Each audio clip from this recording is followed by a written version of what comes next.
Welcome back into Florida Live, and here is a live look at the Stardust Racers at the Epic Universe. You can see the wind moving the camera around a little bit. We just got confirmation in the last few minutes that ride is going to reopen after it's been closed for a couple of weeks now following the death of Kevin Rodriguez Zavala, a 32-year-old man who died after riding that ride. We have gotten some more information about what happened over the past couple of weeks. His family has retained an attorney, and they have actually called for that ride to remain closed until the investigation kind of came to an end here. We are now getting word and confirmation from Universal that Stardust Racers will reopen tomorrow. I do want to pull up for you here a letter. This is a note from Karen Irwin, who's the president and chief operating officer of Universal Orlando Resort. And you will see this is a letter that was sent out to team members, so employees of Universal. And I'm zooming in a little bit so that you can follow along a little bit more with me here. But it says, "Dear team members, as one Universal Orlando family, we continue to extend our deepest sympathy and condolences to Mr. Rodriguez Zavala's family and loved ones for their loss. I'm very grateful for the professionalism, compassion, and care our team has shown during and since this tragic event took place. As I previously indicated, our comprehensive technical and operational review confirmed the ride systems functioned properly throughout the boarding process, the duration of the ride, and upon the ride vehicle's return to the station, and our team members followed procedures throughout. Our extensive review was conducted working closely with local officials, and the state of Florida observed the testing and reviewed the results. In addition, the ride system manufacturer of record and an independent third-party roller coaster engineering expert conducted their own on-site testing and validated our findings. I am thankful for their participation throughout this important process. Safety, as always, is our top priority. To further assist guests in determining whether they can or cannot ride an attraction, we are updating operational procedures and attraction signage to reinforce existing ride warnings and physical eligibility requirements at Stardust Racers and other rides. This means we are prepared to reopen Stardust Racers at Universal Epic Universe on Saturday afternoon, October 4th. In the days ahead, please continue to take care of one another and know that as we continue to process this heartbreaking event, resources are always available should you need additional support. I am confident we will continue to deliver extraordinary guest experiences that make our destinations so special. Thank you for everything you do every day. With care and appreciation." And it is signed Karen Irwin. So that is the word from Universal, and the note they sent out to their employees that we just got confirmation of and had that sent to us as we continue to follow these new developments this afternoon, that Stardust Racers is going to reopen tomorrow with, it seems, just some additional signage, some more discussion about the requirements and what is allowed, what the eligibility, I should say, that's the word I was looking for, the eligibility requirements for that ride. We know there has been quite a bit of talk about that from the attorney representing the family of that victim. I want to bring in now Tharin White, who is the lead publisher of EYNTK.info. And Tharin, we're talking about the reopening of Stardust Racers with some of this new signage. And I just curious to get your thoughts on these developments here as we get this confirmation late this afternoon after it being closed for a couple of weeks now. Yeah, it was certainly a surprise when we first learned of all of this news weeks ago, and there's been kind of rumors back and forth. Is the ride going to reopen soon? Are they going to have to change stuff? I see this right now, the way that it's been posted and that some of the email has been shared online from the Universal representatives. Markey.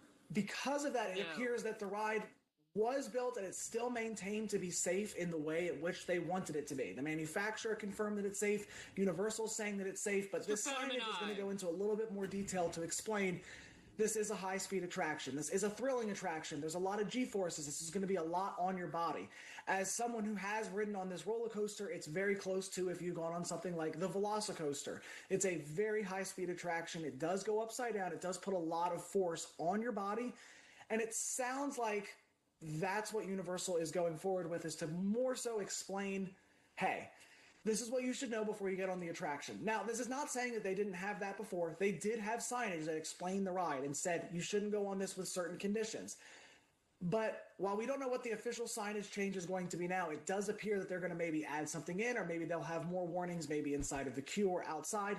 We'll have to see, and maybe you guys have confirmation of exactly what they wanted to say. But from what I have seen, it sounds like they're just really trying to clarify.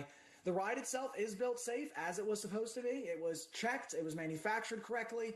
But now we're going to add in some additional details to really show to people who are showing up to this park what exactly they're getting into. And like you mentioned, there is some of that language that you see in on mini rides that you get on that I think a lot of people may just walk past without paying a whole lot of attention to in some cases. So what do you kind of expect to see from this? Could we see it maybe more prominent, or what do you kind of expect from these changes in this new signage? Yeah, like you were saying, there is signage for every single attraction, and that's not just a Universal thing. Whether you're at Universal, Disney, Legoland, SeaWorld, all of the rides around the United States, we do have this signage that explains, hey, if you're pregnant, you shouldn't go on this. If you have back conditions, even the very, very slow rides like Yoshi's Adventure at Epic Universe has signage that explains this might not be great for everybody. So for this specific attraction, of course, we don't have those exact details of what they're going to change, but it could be something like, while you're in the queue, they may say over the speakers repeatedly, maybe once every 5 minutes, this is a high-speed attraction with certain things. You're going to go upside down. You're going to experience a certain number of G-force on your body. The signage that they have outside, maybe they're going to get bigger signage or have something that's specifically in the queue. It could even be one of those things that after you've gone through the security check and there's kind of a secondary queue to decide if you're going to go on the green side or the yellow side, they might have additional signage there and things where they're trying to check for people. It's a little difficult. For anyone that has certain medical conditions, of course, they're not allowed to assume. You can't really just say you can't go on this ride because of this or that. It's the same thing like if a woman is pregnant, you can't technically tell her she can't go on an attraction. So because of that, I don't see Universal technically forcing someone to not go onto the ride. I think this is something where maybe the signage they have is going to be repeated in place after place after place.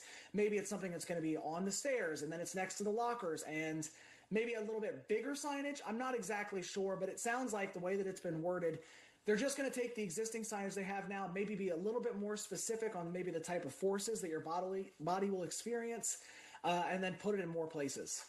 Tharin, and I know you worked at a theme park previously, and I'm curious about what kind of this means for the the workers who man the ride of Stardust Racers and what that process is. You kind of talked about it a little bit and some of the things that you can and can't do, but I'm curious. I would imagine that there would kind of be a point of emphasis for these workers who are going to be getting people on this ride.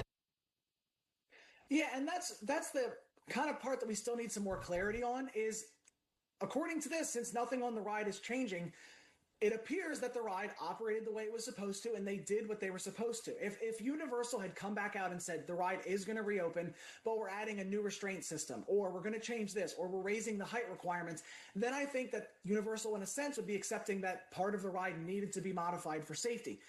But from what it appears, they're not changing that. So, in a sense, I mean, this was a tragedy not just for this family, but for anyone that was involved and saw this. I know that is very traumatic, and the team members that were involved with getting them on the ride. This was a horrific event for everyone that was involved, right? And so because of that, I think that the team member signage, the team member, like the way that they're done it, probably can't be changed that much because Universal, Disney, all of these parks that are here in the area, they are already at the absolute top level of when it comes to safety. They go well beyond even usually what the manufacturers recommend. That's why we've seen sometimes a ride is announced with a 34-inch height requirement and it's raised to 40 inches because they want to make sure that it's more safe than it needs to be. So that's the difficult part. I don't know exactly what caused this tragedy. Maybe we'll never know with the family, but it did happen.